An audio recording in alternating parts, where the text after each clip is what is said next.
لب پہ میرے یہ صدا ہے شاہزلی نور زمان۔ میرے بھائی بزرگوں اور دوستوں، اللہ رب العزت کا احسان اور کرم ہے کہ اللہ تبارک و تعالی نے ہمیں اپنی دین کی محنت کے لیے قبول فرمایا۔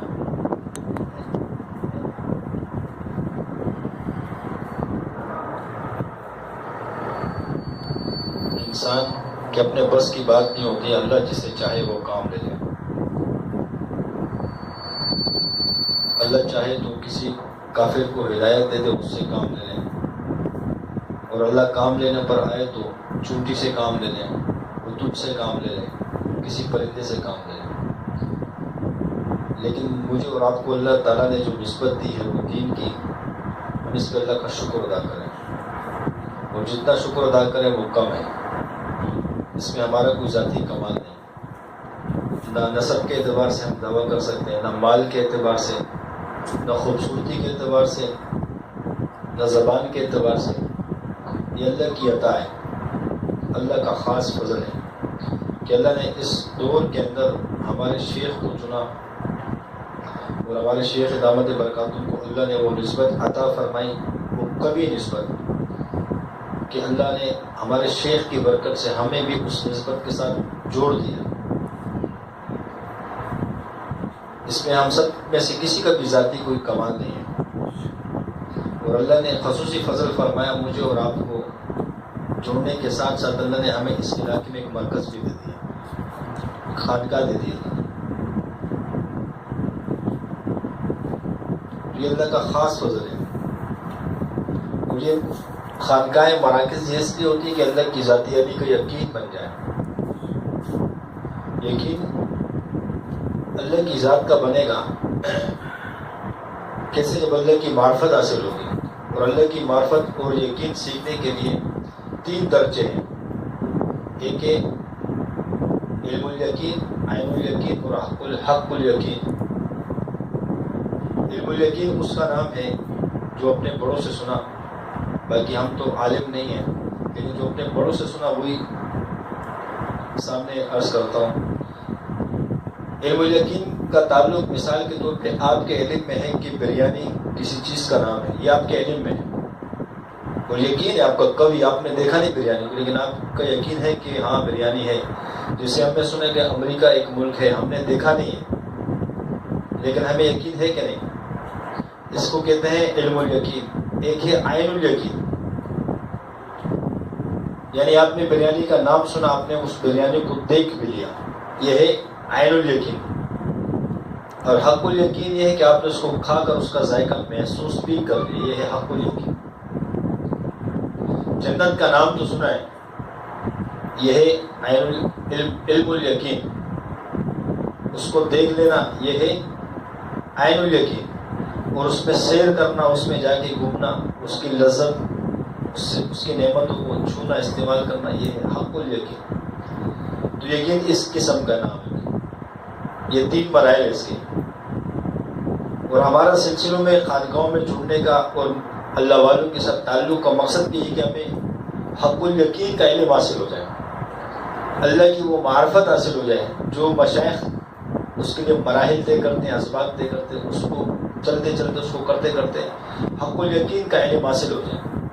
یہی خانقاہوں کا مقصد ہے کہ اللہ کی اس ذات کو پہچان لیں، اللہ کی اس ذات کے ساتھ ہمارا تعلق بن جائے، ہمارے دلوں میں اللہ کی محبت آ جائے، اللہ جتنے بڑے ہیں اس کا یقین دلوں کے اندر آ جائے کہ اللہ اتنے بڑے ہیں کہ اپنی قدرت سے پوری کائنات کو بنانے میں کسی کے محتاج نہیں ہے، اتنی ساری خلقت کو بنانے میں کسی کے محتاج نہیں ہے۔ اللہ کسی چیز میں کسی کے محتاج نہیں، نہ کسی کو موت دینے میں کسی کا محتاج، نہ جبرائیل کا محتاج، نہ اسرائیل کا محتاج، کسی کو زندگی دینے میں بھی نہ نطفے کا محتاج، نہ انسان کا محتاج، کسی کا محتاج نہیں۔ آدم علیہ السلام کو بغیر نطفے کے، بغیر ماں باپ کے اللہ نے پیدا کر دیا، تو اللہ کسی کا محتاج نہیں، نہ فرشتوں کا محتاج ہے، نہ انبیاء کا محتاج ہے، نہ ہمارے جیسے عام انسان کا محتاج ہے، نہ چرند پرند کا محتاج ہے، نہ آسمان کا محتاج، نہ زمین کا، نہ پہاڑوں کا، وہ کسی کا محتاج نہیں۔ اس بات کا یقین میرا اور آپ کا بن جائے اللہ کی اتنی معرفت حاصل ہو جائے، اللہ کی ذات عالی کے ساتھ ہمارا تعلق بن جائے. تو یہ خانقاہیں اس مقصد کے لیے ہوتی ہیں، اللہ والوں کے ساتھ بیٹھنا اس مقصد کے لیے ہوتا ہے کہ اللہ والوں نے محنت کی ہوتی ہے، ان کے دل میں اللہ کی محبت ہوتی ہے، اللہ کا یقین کہ جب ہم اللہ والوں کی جھوٹے سیدھے کرنے میں لگ جائیں تو ان کی برکت سے اللہ ہمیں بھی اپنی محبت عطا فرما دیں گے.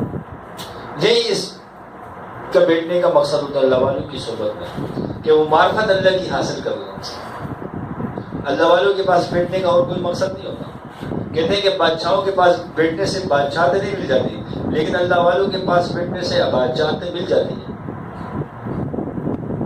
کیونکہ اللہ والے ہوتے ہیں، ان کا تعلق اللہ کے ساتھ ہوتا ہے، اللہ کے قرب میں ہوتا ہے، اللہ کا اتنا قرب ہوتا ہے، ان کے اللہ کی اتنی محبت ہوتی ہے کہ جب ہم بھی اللہ والوں کے ساتھ ٹچ ہو جاتے ہیں تو اللہ اس کا بیج بھی ہمارے دل میں ڈال دیتا ہے. اور جب بیج اللہ نے ڈال دیا، اس کی حفاظت کرنا، اس کو تناور درخت بنانا، یہ ہمارے ذمہ ہے. اللہ نے ہمیں وہ سلسلے کی نسبت تو ادا کر دی ہے، اب اس کی حفاظت کرنا، اس کو ایک تناور درخت بنانا، یہ ہمارے ذمہ ہے. اس کی محنت ہم نے خود کرنی ہے کہ نہیں؟ اس کی محنت کرنی ہے. تو بھائی اسی دیکھ لو، جب اللہ کی ذات کی یقین آئے گا تو ہماری نمازیں بھی درست ہو جائیں گی، ہمارے ذکر اذکار کی پابندی آ جائے گی، موقع محل کے اعتبار سے دعاؤں کا اہتمام ہو جائے گا، مخلوق کی خدمت آ جائے گی اور اخلاص آ جائے گا، اور پھر اس دین کی محنت آ جائے گی. اب دین کی محنت کو دیکھا جائے تو آپ علیہ السلام نے اس دین کی محنت کو جب کیا تو اکیلے تن و تنہا. ہمارے شیخ کو بھی اللہ نے یہ نسبت جب عطا فرمائی تو شیخ صاحب بھی ہمارے اکیلے تن و تنہا کھڑے ہوئے، مخلوق کی طرف نگاہ نہیں کی، بس اللہ کے ساتھ تعلق ہے، اللہ پہ نگاہ رکھی. اللہ نے آج اس کو گلے گلزار چمن بنا دیا جس میں ہر طرح کے پھول موجود ہیں. علماء، مفتیان کرام، عام آدمی، مریض بھی آ کے اللہ ان کو بھی اللہ جو نہ چلا رہا ہے، اللہ ان کو بھی نواز رہا ہے. تو ہم شیخ صاحب تن و تنہا کھڑے ہوئے، تو ہم بھی اپنی ذات کو دیکھنے کہ اللہ ہمارا محتاج نہیں ہے، یہ دین کسی کا محتاج ہے. آپ علیہ السلام بھی اکیلے کھڑے ہوئے دعوت شروع کی. آپ علیہ السلام کے ساتھ اللہ نے وہ صحابہ کو جوڑا، وہ محنت جوڑی، وہ صحابہ اسے بنا دیے کہ جنہوں نے مخلوق کی طرف نہیں دیکھا، اللہ کی رضا کی طرف دیکھا، اللہ کی مدد کی طرف دیکھا.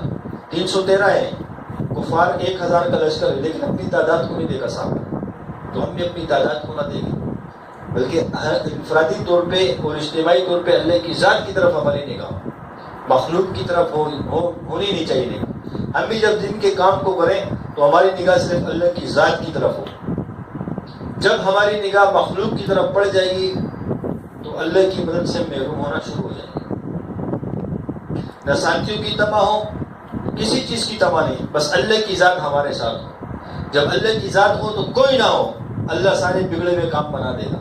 اور جب اللہ نہ ہو اور یہاں پہ کروڑوں کے لوگ موجود ہوں تو وہ کروڑوں کے لوگ ایک کام بھی نہیں بنا سکتے جب تک اللہ کی ذات نہ ہو ساتھ میں. 313 تھے، اللہ ساتھ تھا، اللہ نے 1000 پہ فتح دے دی. جب صحابہ کی تعداد زیادہ تھی اور کفار کی تعداد کم تھی تو صحابہ کو گمان اپنی طرف ہوا کہ ہم 313 تھے تو ہم نے میدان فتح کر لیا، آج ہم زیادہ ہیں، کفار کم ہیں، تو ہماری یقینی فتح ہوگی.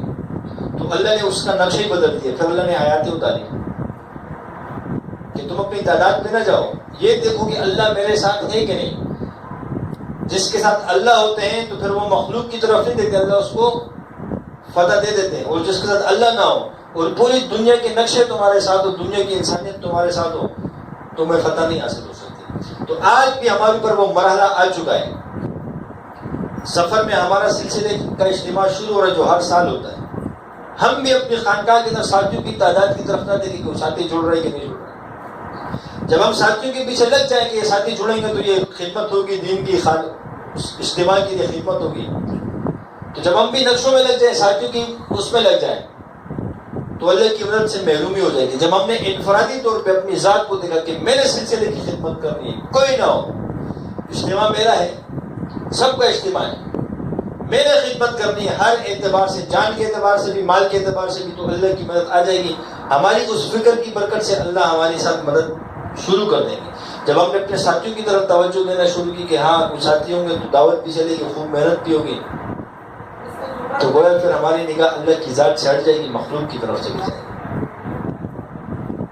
تو ہمارا کامل یقین اللہ کی ذات کی طرف ہو، چاہے خانقاہ میں ساتھی زیادہ ہو یا نہ ہو، کوئی آئے نہ آئے، کوئی جڑے نہ جڑے، لیکن ہم سب کی نگاہ کس کی طرف ہو؟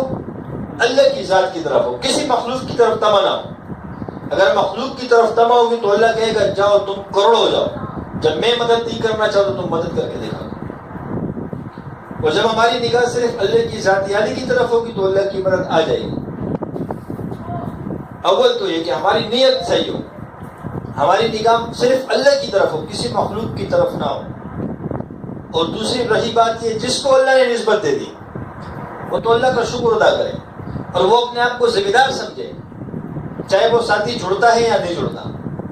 ہر ساتھی جس کو اللہ نے نسبت دی ہے، جو سلسلے کے ساتھ منسلک ہے، اپنی ذمہ داری کا احساس کرے۔ ایسا نہ ہو کہ مجھ سے ناقدری ہو جائے اور اللہ مجھ سے ناراض ہو جائے، اللہ مجھ سے کوئی نعمت چھین لے۔ کیونکہ اللہ خود فرماتے ہیں کہ جو میری نعمتوں کا شکر ادا کرتا ہے میں اس کی نعمتوں میں اضافہ کر دیتا ہوں، بڑھا دیتا ہوں، اور جو نعمتوں کی ناشکری کرتا ہے تو اللہ اس سے وہ نعمت ناراض ہو کر لے لیتے ہیں۔ تو ہم سے کوئی ناقدری نہ ہو جائے۔ جو اللہ نے ہمیں، مجھے اور آپ کو نعمت عطا فرمائی ہے، اس کا ہم شکر ادا کریں۔ صحابہ نے اس دین کی محنت کے لیے، کیونکہ جب صحابہ کو نسبت مل گئی، ایک تو یہ کہ مخلوق کی طرف نگاہ نہیں تھی، نسبت مل جانے کے بعد اس نسبت کی قدر کی صحابہ نے۔ اس نسبت کے لیے صحابہ نے اپنے جان کو بھی لگایا، اپنے مال کو بھی لگایا، اپنے وقت کو بھی لگایا۔ اس نسبت کی خاطر صحابہ نے اپنے گھر کو نہیں دیکھا، گھر کے تقاضوں کو نہیں دیکھا،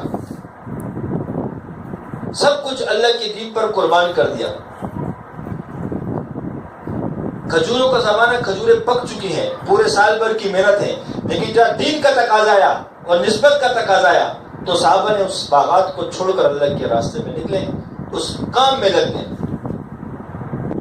جہاں دعوت کا میدان آیا، صحابہ نے تمام تقاضوں کو چھوڑ کر نکل پڑے۔ جہاں جہاد کا میدان آیا، صحابہ سب چیزوں کو چھوڑ کر نکل گئے، دین کے کسی بھی ہر تقاضے کے لیے فوراً اتر گئے۔ تو آج ہم پر بھی ایک تقاضا آ چکا ہے کہ ہمارا اجتماع سر پر ہے، تو ہم کس کی طرف جاتے ہیں؟ اول تو یہ کہ مخلوق کی طرف نگاہ نہ ہو، پھر دوسری جو اللہ نے مجھے نسبت دی ہے، کیا میں اس نسبت کی کس طرح قدر کروں، اس نسبت پر کیسے چیزیں قربان کروں۔ صحابہ نے بچوں کو بھی قربان کروایا۔ جہاد کے موقع پہ صحابہ اپنے چھوٹے چھوٹے بچوں کو، بیٹیوں کو چھوڑ کے چلے گئے۔ یہ نہیں سوچا کہ میری چھوٹی بیٹی ہے، میرے چھوٹے چھوٹے بچے، ان کا کیا بنے گا۔ اللہ کے اوپر توکل کر کے، اللہ کے سپرد کر کے نکل گئے۔ تو آج ہمارے اوپر بھی امتحان کی گھڑی ہے۔ امتحان کی کیا، بلکہ ہمارے لیے فائدے کی چیز ہے۔ ہمارے سال میں ایک اجتماع ہوتا ہے، اس میں پوری سال کی اللہ کی طرف سے نورانیت حاصل ہوتی ہے، اور جب اس سے محروم ہو جاتے ہیں تو پوری سال کی نورانیت سے محروم ہو گئے۔ بڑے فرماتے ہیں کہ جب جہاز اڑتا ہے، جب اس کا فیول ختم ہو جاتا ہے تو وہ اس کو اتارا جاتا ہے ایئرپورٹ، اس کے فیول کو بھرا جاتا ہے۔ تو یہ اجتماعات کا آنا، یہ ماہانہ محفل کا ہونا، یہ اور ہفتے وار خانقاہوں میں جڑنا، یہ اسی پیٹرول کی مانند ہے کہ ہم جب آ کر جڑتے ہیں اجتماعی اعمال میں، ہمیں وہ ایندھن مل جاتا ہے جس سے پھر ہمارا جہاز اڑ سکے۔ اور اجتماع کا آنا یہ بھی اس ایندھن کی طرح ہے کہ جب ہم اجتماع میں شرکت کریں گے اپنے مال وقت جان کے ساتھ، تو اللہ میں پورے سال بھر کا پیٹرول ہمارے طرف ڈال دے گا۔ تو صحابہ نے نہ گھر کو دیکھا، نہ اولاد کو دیکھا، کسی چیز کو نہیں دیکھا، نکل گئے۔ حضرت ابوبکر صدیق رضی اللہ تعالیٰ عنہ کے گھر کے اندر نابینے والد موجود ہیں، نابینا جن کو نظر نہیں آتا، بیٹیاں موجود ہیں، لیکن اللہ کے دین کے لیے نکلے، اور گھر کے اندر جو مال تھا وہ سارا لے کر نکلے۔ اور حضرت ابوبکر صدیق رضی اللہ کے والد صاحب ان کی اپنی نوازی سے کہتے ہیں، پوتی سے، کہ لگتا ہے آپ کے ابا آپ کے لیے کچھ نہیں چھوڑ کر گئے، وہ بھی ایمان والی تھی۔ حضرت اسماء رضی اللہ ایمان والی تھی، بوروں کے اندر کنکریاں رکھ دی، اور دادے جان کا ہاتھ پکڑا نابینا تھے، کہا دادا جان ہاتھ پھیرو، اس کے اندر چھوڑ کے چلے گئے اشرفیہ کی طرح۔ تو جب جا کے دادا جان نے کہا کہ چلو اچھا ہوا کہ آپ کی گزاری کی صورت ہو جائے گی، تو چھوڑ کے چلے گئے۔ اور حضرت اسماء رضی اللہ تعالیٰ فرماتی ہے خدا کی قسم سے میرے ابا جان گھر میں ایک کچھ بھی نہیں چھوڑ گئے سوائے اللہ کے نام، سب لے گئے۔ کیوں؟ جس دین کی اللہ نے نسبت دی حضرت ابوبکر صدیق رضی اللہ تعالیٰ عنہ کو، اور جب اس نسبت کا تقاضا آیا تو سب کو چھوڑ کے نکلے کہ نہیں نکلے؟ تو آج ہماری نسبت کا ہم پر تقاضا آیا ہوا ہے، اجتماع کا موقع آیا ہوا ہے۔ صحابہ کھیتوں کو چھوڑ کر چلے گئے. ایک اور موقع پر جب تقاضا آیا تو صحابہ نے جان بھی لگائی, مال بھی لگایا اور وقت بھی لگایا. لگایا کہ نہیں لگایا؟ حضرت عثمان غنی رضی اللہ عنہ ہر موقع پر اتنے اونٹ, اتنے گھوڑے, سامان بھی دے رہے, مال بھی خرچ کر رہے, بنفس نفس خود بھی شرکت کر رہے اس مارچ کے اندر, اس تقاضے کے اندر. تو صحابہ نے جان کو بھی لگایا, مال کو بھی لگایا اور وقت کو بھی لگایا. ہر صحابہ کو آپ دیکھ لو, سب نے لگایا مال. کوئی صحابی رسول ایسا نہیں جس نے وقت نہیں لگایا جب دین کا تقاضا آیا. کیوں؟ جب آپ علیہ الصلوۃ والسلام کی نسبت تھی, آپ علیہ الصلوۃ والسلام کے ساتھ تعلق تھا, آپ علیہ الصلوۃ والسلام پیر تھے, صحابہ مرید تھے. جب پیر کوئی تقاضا پیش کرتے مرید آگے ہوتے. مرید یہ نہیں دیکھتے کہ میں گھر کے اندر کیا چھوڑ کے جا رہا ہوں, سب اپنے پیر پر قربان کرتے اس کے دین پر. تو آج ہمارا بھی تقاضا ہے ہوا, اپنے سلسلے کا اجتماع ہوا ہے. اب اللہ ہمیں دیکھے گا, کبھی ساتھیوں کو کمزور کر کے اللہ آزمائے گا کہ یہ کیا کرتے ہیں, یہ اپنے دین کے لیے, اپنے نسبت کے لیے کیا کرتے ہیں. کبھی گھر میں پریشانیاں آ جائیں گی, کبھی گھر میں بیماریاں ڈیرے ڈال دیں گی, کیونکہ یہ دین کی نسبت کے ساتھ ہے. ایک صحابی رسول ایمان آتے ہیں آپ علیہ الصلوۃ والسلام کے پاس, فرمایا یا رسول اللہ ایمان سے پہلے ہم ٹھیک ٹھاک تھے, جب سے ایمان قبول کیا ہے گھر کے اندر فاقے پڑ گئے ہیں, یہودیوں کے قرضدار ہو چکے ہیں, سمجھ میں نہیں آتا کیا کریں, اور بیماریوں نے گھیرے ڈال دیے گھر کے اندر. آپ علیہ الصلوۃ والسلام نے فرمایا, جس کا مفہوم ہے, فرمایا آپ نے اس نبی کے دامن کو پکڑا ہے, یہ چیزیں آئیں گی, آزمائش آئیں گی, کیونکہ آپ نے کالے کملی والے کے دامن کو پکڑ لیا, یہ ساری چیزیں آئیں گی. اور فرمایا کہ شکر کرو کہ اللہ نے ادب عافیت کا معاملہ فرمایا ہے. مجھ سے پہلے جو انبیاء ہیں ان کی گردنوں کو تلواروں سے جدا کیا گیا, لوہے کی کنگھی سے ان کی جسموں کو نچویا گیا, ہالیوں کے بلوڑوں سے ان کو چیرا گیا, کاٹا گیا, دو دو ٹکڑے کیے گئے. شکر ادا کرو کہ اللہ نے ادب عافیت کا معاملہ کیا ہے. اسی نسبت کے لیے پیر موجود ہے, اس کا مرید موجود ہے, مرید کی سینے پہ بڑے بڑے پتھر رکھے جائیں گے. کیوں؟ نسبت کا تعلق ہے. تو تکلیفیں بھی برداشت کی, مال بھی خرچ کیا اور جان بھی لگائی اللہ کے راستے میں. ایک ایسا موقع آیا, ایک غزوے کا موقع آیا, 3 صحابہ نے شرکت نہیں کی. کیوں؟ پیر جا رہے ہیں, پیر ساتھ میں جا رہے ہیں, پیر بھائی جا رہے ہیں, اور 3 مریدوں نے شرکت نہیں کی. 3 صحابہ نے اس غزوے میں شرکت نہیں کی. اور شرکت یہ نہیں کہ وہ نہ جانے کا ارادہ تھا, لیکن جیسے ہم لوگ بھی آسرا کرتے ہیں کہ چلو ہم کل دے دیں گے, پرسوں دے دیں گے, انشاءاللہ ہو جائے گا, اس پہ بات ہے. تو 3 صحابہ نے یہ گمان کیا کہ ہمارے پاس مال بھی ہے, وقت بھی ہے, اچھی سواری بھی ہے, لشکر نکل جائے, ہم بعد میں پہنچ جائیں گے. اسی آسر میں ہم آج نکلتے ہیں, کل نکلتے ہیں. وہاں رجسٹر میں سب کے نام لکھے جا رہے ہیں, صحابہ سب کے نام لکھ رہے ہیں. آپ علیہ الصلوۃ والسلام پکارے ہیں, فلاں آیا نہیں آیا, فلاں آیا نہیں آیا. ایک صحابی فرماتے ہیں کہ آج کل اس کے پاس مال ہے, مال کے اکڑ اس کو نہیں نکل. فرمایا چپ کرو, ایسی بات نہیں کرو, ایمان والے آئے گا وہ. آپ علیہ الصلوۃ والسلام نے جب پوچھا کوئی اطلاع نہیں ہے, آپ علیہ السلام خاموش ہو گئے. یہ نہیں کہ کیوں خاموش ہو گئے, خاموشی کا اظہار کیا. ایک وقت آیا جب لشکر نکلنے پڑا, لشکر نکل گیا. وہ صحابی 3 صحابہ وہ اس خیال میں تھے کہ ہم نکلیں گے. فضائل اعمال میں یہ واقعہ موجود ہے کہ ہم نکل جائیں گے, ہم صحابہ ہم پہنچ جائیں گے. لیکن ایسا وقت آیا کہ وہ نکل بھی گئے, اسی آسرے پہ رکھ گئے. کل پرسوں, کل پرسوں, کل پرسوں, کل پرسوں میں ہوتے ہوتے صحابہ کا لشکر بھی واپسی آیا, آپ علیہ السلام بھی واپسی آیا. اب وہ 3 صحابہ خاموش کہ آپ علیہ السلام کے سامنے کیسے منہ دکھائیں. اور پکے ٹھکے مسلمان, یہ نہیں کہ منافق تھے, منافق تھے, ایمان والے تھے, صحابہ تھے. آپس میں تینوں نے مشورہ کیا کیا کریں. تو جب آپ علیہ الصلوۃ والسلام کے پاس صحابی رسول پہنچے تو سوچ رہے کہ کیا کروں, جھوٹ بولوں کیا کروں. لیکن کہا نہیں, جھوٹ نہیں, سچ بولنا ہے. آپ علیہ الصلوۃ والسلام کے پاس پہنچے, بیٹھے, فرمایا یا رسول اللہ ان دنوں میں جتنے میرے پاس مال تھا اس سے پہلے کبھی مال اتنا نہیں تھا میرے پاس. میرے پاس اپنے اونٹ بھی تھے, گائے بھی تھے, مال بھی تھا. فرمایا یا رسول اللہ میں نکل سکتا تھا, لیکن صرف اس آسرے پہ رکا کہ ابھی نکلتا ہوں, کل نکلتا ہوں, ابھی نکلتا ہوں, کل نکلتا ہوں. اس میں تاخیر ہوتی گئی اور میں نہ نکل سکا. یعنی اپنا جو تقاضا ہے اس کو بنیاد رکھ کے بات کروں کہ سامنے نہ کریں گے. جب کوئی تقاضا آتا ہے, ٹھیک ہے, تو پیر مرید کی بات ہے. فرمایا یا رسول اللہ, مرید اپنے شیخ سے کہہ رہے ہیں, یا رسول اللہ مال بھی تھا, ثروت میں بھی تھے, سب کچھ میں تھے, لیکن آج اور کل میں لشکر روانہ بھی ہو گیا اور میں گمنڈ میں تھا کہ میرے پاس سواری بھی تیز رفتار میں پہنچ جاؤں گا. آج کل میں لشکر واپسی ہو گیا.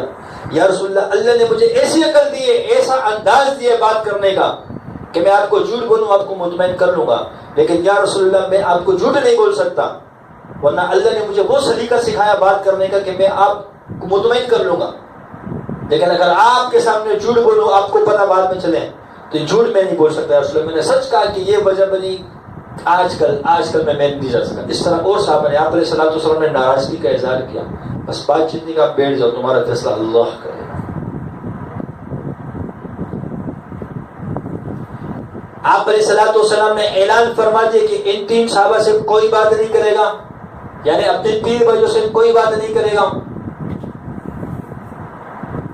صحابہ چلے گئے. وہ صحابہ پریشان, آپ علیہ الصلوۃ والسلام کے پاس جب آتے تھے آپ علیہ الصلوۃ والسلام بھی اعراض فرما لیتے تھے. وہ صحابہ فرماتے ہیں ہماری دنیا میں ہی زمین تنگ ہو گئی کہ اپنے شیخ کے پاس جاتے ہیں, ہمارے شیخ نگاہیں نیچے کر لیتے ہیں, یہاں اعراض فرما لیتے ہیں. پھر چھپ چھپ کے ہم نماز پہ کھڑے ہوتے تھے, نماز میں دیکھتے ہیں کہ آپ علیہ السلام دیکھنے کے نہیں دیکھ رہے ہیں, اور آپ علیہ السلام نے منع کر دی کہ ان کو کوئی سلام بھی نہیں کرے گا. میں اپنے چچا زاد بھائی کی دیوار پہ چڑھا, ان کو سلام کیا, وہ جواب بھی نہیں دے رہے. میں پریشان ہوگا کہ میرے پیر بھائی میرے سلام کا جواب بھی نہیں دے رہے. کھلا کرتا. بعد میں آپ علیہ الصلوۃ والسلام کا حکم آیا کہ اپنی بیویوں سے بھی علیحدگی کر لو, بیویوں سے بھی علیحدگی کر لو. کیوں؟ صرف ایک تقاضے پہ نہ جانے کی وجہ سے. اور پکے مسلمان, کوئی منافق بھی نہیں. صحابہ کرام رضی اللہ تعالیٰ فرمایا اپنی بیویوں سے بھی علیحدگی کر لو. آپ علیہ السلام کے پاس پیغام بھجوایا, خود گئے. فرمایا یا رسول اللہ کیا حکم ہے, طلاق دے دیں؟ فرمایا طلاق نہیں دو, لیکن ان سے الگ ہو جاؤ, بستر نہیں کرنا. اور بیویوں کو بھی حکم دیا کہ تم بھی ان کی خدمت نہ کرنا. اور پریشان, نہ پیر بھائی راستے میں سلام کرتا ہے, شرم کے مارے گھر سے باہر نہیں نکلا جاتا. جب گھر سے باہر نکلتا ہوں تو لوگ دیکھ کے منہ طرف پھیر لیتے ہیں. میں سلام کروں کوئی جواب نہیں دیتا. آپ علیہ السلام کے پاس جب تو سلام کا جواب نہیں ملتا, آپ علیہ السلام تو سلام کی اعراض فرما لیتے ہیں. دنیا تنگ ہوگی کہ میں کروں تو کیا کروں. اپنے چچا زاد بھائی اپنے کزنوں سے بات کروں, سلام کروں, وہ بھی جواب نہیں دیتے. دنیا تنگ ہوگی. روتے روتے پورا مہینہ گزر گیا, اور پھر یہاں تک پیغام آیا کہ بیویوں سے بھی علیحدگی. کیا حکم ہے جی؟ ہمبر نہیں کرنا, اور بیویوں کو حکم دیا کہ ان کے لیے کھانا کچھ خدمت نہیں کرنا. تو ایک صحابی کی بیوی آپ علیہ السلام کے پاس جاتی, فرمایا یا رسول اللہ میرا شوہر بوڑھا ہے, وہ اپنے لیے پکا نہیں سکتا, اپنے لیے دھو نہیں سکتا, اگر آپ کی اجازت ہو تو میں ان کی یہ خدمت کر کے کروں. آپ علیہ السلام نے اجازت فرما دی. 2 صحابہ کو اجازت فرما دی, صحابیہ کو, کہ ٹھیک ہے آپ کے شوہر بوڑھے لیکن ہم بستری نہیں کرنا, اور ان کو آپ کھانا وانا یہ خدمت کر لے گا بس. وہ جو تیسرے صحابی ہے وہ فرماتے ہیں ان کو مشورہ دیا گیا ان صحابہ نے کہ جاؤ آپ بھی اپنی بیگم کو بھیج دو, ہو سکتے ان کو خدمت کا موقع. تو اس نے کہا نہیں میں جوان ہوں, میرے کو تو میری بیگم کو تو حکم نہیں مل سکتا کہ خدمت کروں. بہرحال اس طرح ان کی زندگی گزر گئی, روتے روتے اللہ سے معافیا مانگ مانگ مانگ مانگ کے. پھر ایک وقت آیا کہ ایک صحابی رسول اپنی چھت پہ نماز پڑھ رہے ہیں. ایک منادی ہے, آواز دی کہ اللہ نے تمہارا فیصلہ کر دیا, اللہ نے معاف کر دیا, آ جاؤ علیہ السلام کی صحبت میں. تو اس نے خوشی کے مارے جو کرتا پہنا وہ نکال کر اس کو دے دیے میری طرف سے ہدیہ, اور قسم کھاتے فرمایا قسم کھاتا ہوں کہ اس کے علاوہ میرے پاس گھر میں پہننے کے اور کوئی کپڑے نہیں. یعنی اتنا خوش ہوا کہ آپ علیہ السلام نے فیصلہ کر دیا, یعنی اللہ نے عافیت والا معاملہ کیا, خوش ہو گئے. تو بتاؤ آج ہم پہ تقاضا آیا کہ نہیں آیا؟ میرے بھائیوں, نفس کی ہم نہ سنیں, شیطان کی ہم نہ سنیں, آسرے پہ ہم نہ رہے. کل کر دیں گے, کل تعاون کریں گے, پرسوں کر دیں گے, انشاءاللہ یہ کر دیں گے, انشاءاللہ وہ کر دیں گے. کبھی کر کے ماشاءاللہ بولو, ماشاءاللہ میں نے یہ کام کیا. اب انشاءاللہ نہیں, ماشاءاللہ کی بات کرو. انشاءاللہ تو بہت ہو گیا. انشاءاللہ ہم یہ کر دیں گے, انشاءاللہ ہم پہاڑ کھول دیں گے, انشاءاللہ ہم آسمان سے تارے توڑ لیں گے. کبھی یہ بھی ہو جائے کہ ماشاءاللہ یہ توڑ کے لے آیا, ماشاءاللہ یہ کر کے آیا. انشاءاللہ یقین کرو. لیکن میرے بھائیوں, بزرگوں اور دوستوں, اگر اللہ نے ہمیں نسبت دیا, خدا کی قسم کھا کر کہتا ہوں, ہم اپنے تنہائی میں جا کر بیٹھے, جس نسبت اللہ نے دی ہے اس نسبت کو ہم دیکھیں تو کیا اس نسبت کی کوئی علاج نہیں ہے؟ کیا اس نسبت کی کوئی عزت نہیں ہے؟ کیا اس نسبت کی کوئی قدر نہیں ہے؟ کیا کوئی کافر آ کے اس نسبت کی قدر کرے گا؟ کیا کوئی کافر آ کے خدمت کرے گا؟ میرے بھائیو جس کو اللہ نے نسبت دی وہی کرے گا. صحابہ کے واقعات موجود ہے. صحابہ ہمارے لیے جو نا ایک مثال ہے. آپ علیہ السلام نے فرمایا کسی ایک صحابہ کی کے پیچھے چلو, کسی ایک صحابہ کی پیروی کرو, فلاح تک پہنچ جاؤ گے. آپ علیہ السلام نے فرمایا جس کا مفہوم ہے میری سنت کو اپناؤ, میری خلفائے راشدین کی سنت کو اپناؤ. تو صحابہ کی زندگی دیکھ لو. یہ مذاق کا ٹائم نہیں ہے, یہ ٹائم پاس کرنے کا ٹائم نہیں ہے. سنجیدگی کے ساتھ ہمیں اس کے لیے لائے عمل طے کرنا ہوگا, اس کے لیے فکر کرنی ہوگی کہ ہم نے کیا کرنا ہے اپنے اجتماع کے لیے, ہم نے کون سے ایسے کام کرنے, کس طریقے سے اچھی طریقے سے ہم سارے معاملات کو دیکھ لیں, خدمت بھی کریں وہاں پہ, کیونکہ ہمارا سلسلہ ہے, کسی اور کا تو نہیں ہے.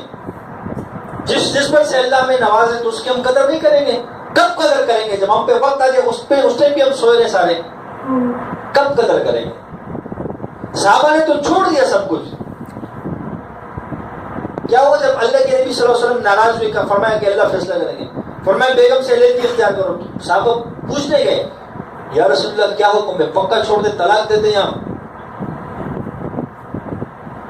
تو جب ہمارا شیخ ہمیں حکم کرتے ہیں تو ہم کیوں, ہم اپنے شیخ کے حکم کی پاسداری نہیں کریں؟ ساری زندگی ہم فضولیات پہ پیسے خرچ کرتے ہیں, موبائل کی چارج میں, لوڈ میں خرچ کرتے ہیں, نسوار کے لیے خرچ کرتے ہیں, گٹکی کے لیے خرچ کرتے ہیں. ایک سال میں ایک دفعہ اجتماع دے تو کیا اس پہ ہم نہیں خرچ کر سکتے؟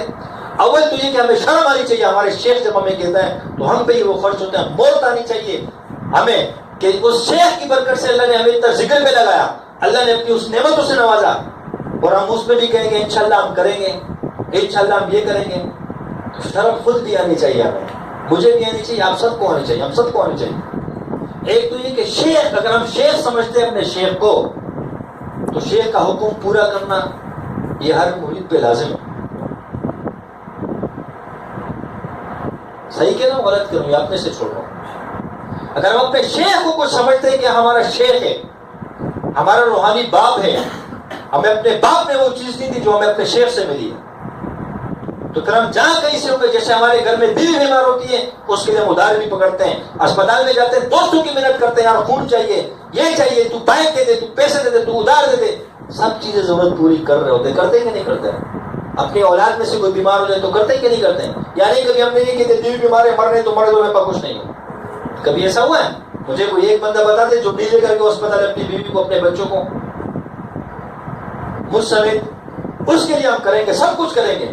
لیکن جب دین کی بات آ گئی, انشاءاللہ جی ابھی ٹھیک نہیں ہے, تو میرے بھائیوں اس کے لیے اب سب کو فکر مند ہونا پڑے گا. جب اپنے شیخ پہ 3000 قربان نہیں کر سکتے ہیں, اپنے سلسلے پہ خرچ نہیں کر سکتے ہیں, تو پھر ہمارے شیخ ہم سے کیا توقع رکھے, کیا بڑی توقع رکھے, جو پیسوں کی کوئی اوقات ہی نہیں ہے, آنے جانے کی چیزیں. اور شیخ صاحب جو نا اپنی ذات کے لیے نہیں مانگ رہے, ہم بھی خرچ ہوں گے, سلسلے کے لیے خرچ ہوں گے. تو بھائی اس کی ایسی فکر ہو جائے کہ جو ساتھی کے ذمہ فنڈ ہے وہ سارا جمع ہو جائے, کوئی ساتھی اس میں نہ رہے, آپ خود بھی اس کے لیے فکر مند ہو جائیں, اوروں کو بھی اس پہ تیار کریں, محنت کریں, ہے کہ نہیں؟ بہت سے مریض ہمارے پاس ایسے ہوتے ہیں, رشتے داروں میں چاہے دوستوں میں, ہم گلی میں بھی ان کی کارڈ مار دی, بیٹھک میں بھی کارڈ مار دی, ان کے گھر میں بھی کارڈ مار دی, کہیں چھولے کی چھاٹ کی کھڑے ہوئے تو وہاں بھی اس کی کارڈ مار دی, کہیں دکان میں جوس پی رہے تو وہاں بھی اس کی کارڈ مار دی. ہم ایسے لوگوں سے بھی تقاضا کریں کہ بھائی ہمارے سلسلے کا اجتماع ہے, ہم نے آپ کی خدمت کی, ہم یہ نہیں کہ اس خدمت کے بدلے میں اللہ کی رضا کے لیے تعاون کرو. ان سے چندے مانگنے کا نہیں, جن کے ساتھ ہمارا تعلق ہے, ہماری ہمدردیاں ہیں, ہم ان کے آگے بات پیش کریں کہ بھئی ہمارے ساتھ تعاون کرو. حق بندے کا نہیں بنتا. تو میرے بھائیوں, سلسلے کا اجتماع, اور پھر مال کے ساتھ اس میں خدمت بھی کرنی. دیکھو صحابہ نے خدمت کی کہ نہیں کی؟ صحابہ اونٹ بھی دے رہے ہیں, مال بھی دے رہے ہیں, دینار بھی دے رہے ہیں, خود بنفس نفیس بھی جا رہے ہیں, جا رہے کہ نہیں جا رہے؟